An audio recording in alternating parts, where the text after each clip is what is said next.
Manodrome. So this is John Trengrove. This film stars Jesse Eisenberg as Ralphie, a young guy.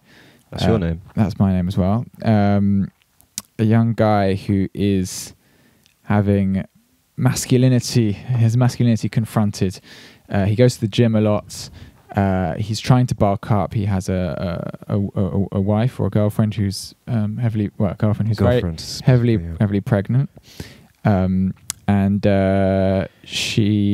he's drifting further apart from him and further towards a kind of culture of young men who practice celibacy in a kind of cult called the Manodrome. Officiated by the High Priest Adrian Brody. Indeed. What was your first impression of this quite frantic and high octane?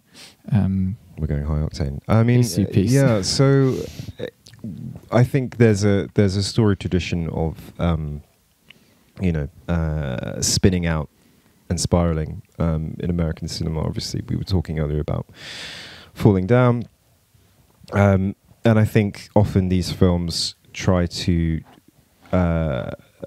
articulate a kind of like a dissonant break with a particular cultural moment. So it's the sublimated roaring forth into the unsublimated. It's an expression of a particular kind of anger with Falling Down. It's a violence or an anger against capitalism and salary jobs and I guess sort of petty bourgeois suburban values, right? But this is about really like the kind of elephant in the room is Andrew Tate. It's Jordan Peterson. It's incels. It's men's rights activists. It's all this. Did you feel that there, as you said about Falling Down, the Michael Douglas film, which has stars Michael Douglas, I can't remember the director's name, but that seems to be a reaction against the sort of staleness and the inhumanity of suburbia, and therefore, even though we don't condone and mass culture, actually, and mass culture, even though we don't condone Michael Douglas's violent actions in the film, we feel that it comes from a legitimate place of alienation. You sympathise with his alienation, because his frustration is that the breaking point in that film is a sort of unsympathetic, arbitrary rule in a diner. He can't get a breakfast menu because it's past breakfast. But Eisenberg's character, there doesn't seem necessarily to be a legitimate cultural grievance. There doesn't seem to be like a tipping point where he can't take it anymore. It just seems like he himself has an unreasonable kind of is kind of personally in his identity a bit broken. Well, it does has an unreasonable expectation of the world to affirm him. It washes. In fact, it's an interesting film because it tries to do many things. It tries to highlight the dangers of men's rights activism. I think it's a huge discourse, by the way. But it also kind of washes its hands of it, or allows the movement to wash its hands of itself slightly. So Jesse Eisenberg, in becoming affiliated with this cult, has a very strained relationship with him. They have this kind of ritualistic, physical, ceremonial therapy session, basically, which is one of the strongest moments in the film, which is a lot of repetitive chanting and affirmations, again officiated by Adrian Brody. And it appears that Jesse Eisenberg, and they remark on it, is the one who's reacted the most strenuously to this. Yeah, the most tears, the most rage, the most noise. It's someone. If people have seen the documentary The Work that came out about 5 years ago, which was about a prison therapy program where men kind of release their pent up button down rage. Yeah. It was a kind of more like a less endorsing version of that. Yeah, it wasn't like a release. It's Jesse Eisenberg's the anger that's unbottled is dangerous. Quite ugly. Ugly, and I think there's this valence to the idea that the movement itself is at fault, but it also says it goes to efforts to show that the men who constitute this cult, for the most part, are quite amiable, well-meaning, ordinary people. It's quite a rainbow coalition of sort of older black men, working class white men, sort of gay coded guys. It's like quite a diverse crowd, and young men as well. And they're shown to be relatively harmless, whereas Jesse Eisenberg is shown to be harmful because he takes it. He doesn't even really follow its tenets. So the kind of denouement, the third act of the film, is that he pushes against the cult. He has a kind of he gets bummed in a factory. So he has this just to flag this up. This is a spoiler, but he has this moment. The cliche of the angry, repressed, toxic man who is deep down a bottom, deep down wants to be bummed by another man, such as his kind of like sense of male supremacy. The movie decides to go there, and then this unleashes a kind of avalanche, a kind of violence. Another good a litany, or a metaphor. Sort of like one thing leads to another, a kind of a snowball, a cascade, a snowball of violent acts, killings. He's on the loose for an afternoon. It deals with that in a very perfunctory way. Actually, it kind of wraps all of this chase up in the end. So he has this homosexual dalliance. And he is the bottom in this, which is interesting. So he's kind of, in his world, in his mind, I suppose, cucked in a way. It's his liberating moment. It's also kind of sort of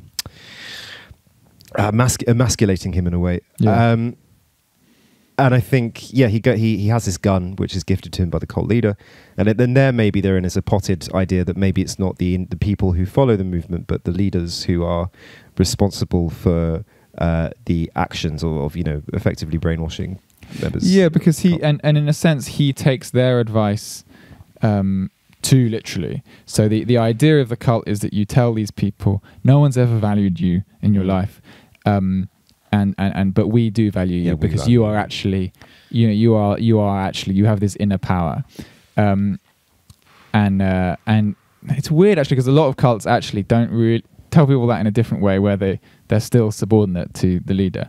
But this guy, played by Andrew Brody, tells Ralph, you are, there is no God but you, and he takes this advice literally and becomes a serial killer. He decides to overrule, with the help of a Glock, overrule anyone that comes in his way. Sort of through the barrel of a gun. It's so I think again, like, it's interesting how the film kind of tries to tessellate all these different discursive different discussions effectively. So you've got this gun control NRA vibe in here. You've got the MRA. You've got the men's rights activists. You've got the National Rifle Association. You've got all of these kind of things, and it's kind of allegorical in a way. So this movement isn't the word incel is never used. It's celibacy. They never talk about voluntary celibacy. I think someone kind of vaguely alludes to it. So everything is kind of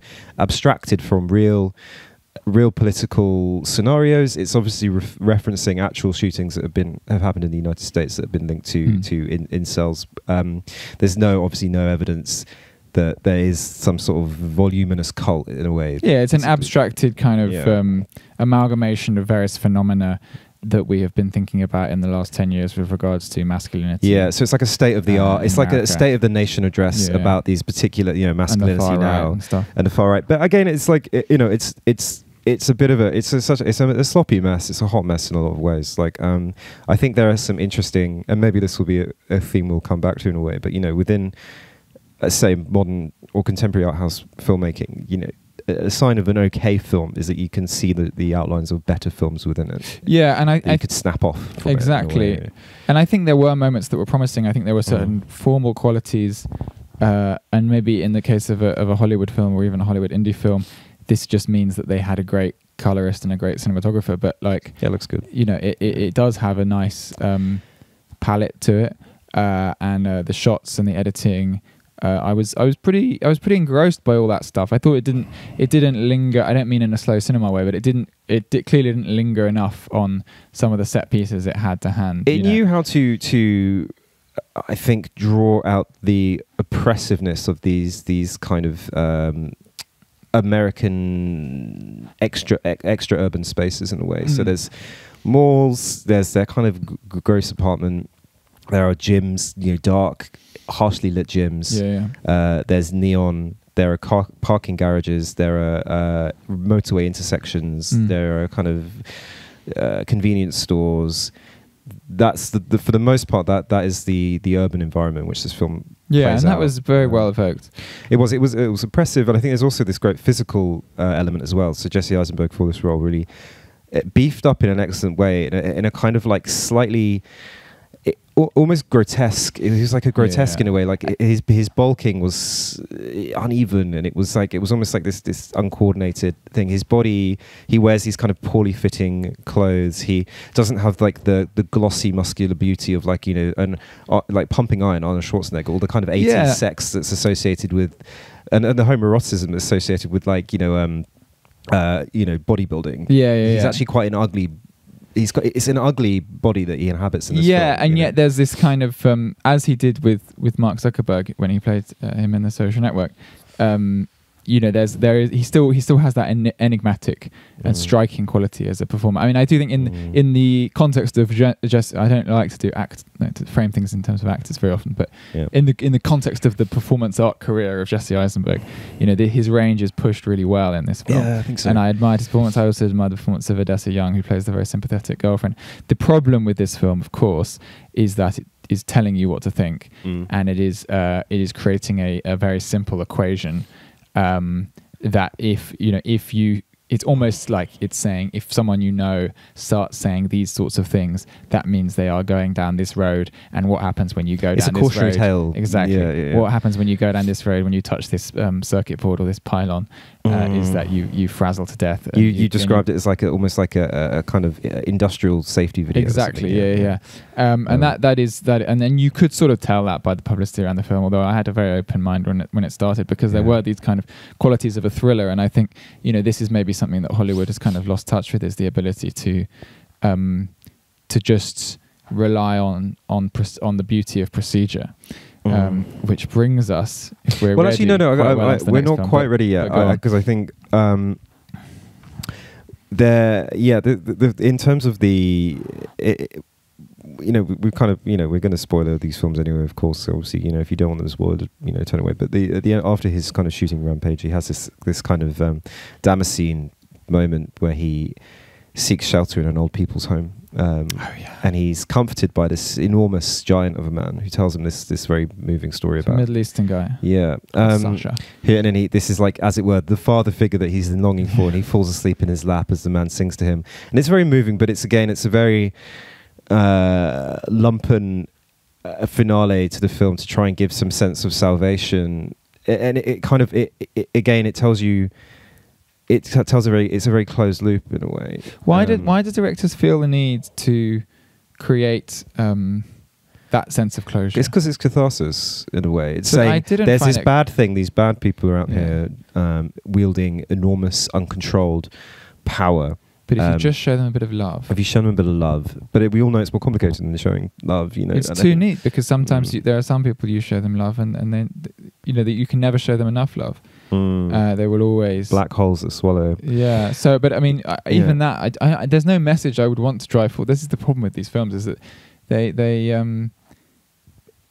seem sort of insecure about their own truth content, and so they ram home. And just lastly on the point about Andrew Tate and John Peterson and all these sort of manosphere, Manodrome people, I think if you were going to make something interesting with a lowercase I about that sort of topic, I think it would be interesting to dwell on the fact that, you know, when you in real life, when you meet someone who's into these kind of self-help gurus, often they are quite reasonable people who often absorb the less harmful aspects of these people, and yet there is still this great sense of unease that perhaps one day the vulnerability that has drawn them to these kinds of demagogic figures is ultimately that they will ultimately open up that vulnerability to someone, you know, very charismatic and very dangerous. Yeah, because I think... But I like to keep that uncertainty there, and to understand that this is not some kind of extreme alien force that we only see in movies. It's actually part of a whole continuum of the human experience. And like the fact that people like most people in this world don't really know, don't really have great self-worth, and don't really know what path they should be on. You know? Not most people, I don't know. But I think that's what I mean. There's a leaner film in here which explores therapy and male self-reliance and mutual support in this therapeutic, strange, not even cultish, but quasi-cultish therapeutic context. And I think the film there, that is the film unto itself in a way, and that's again a film of procedure.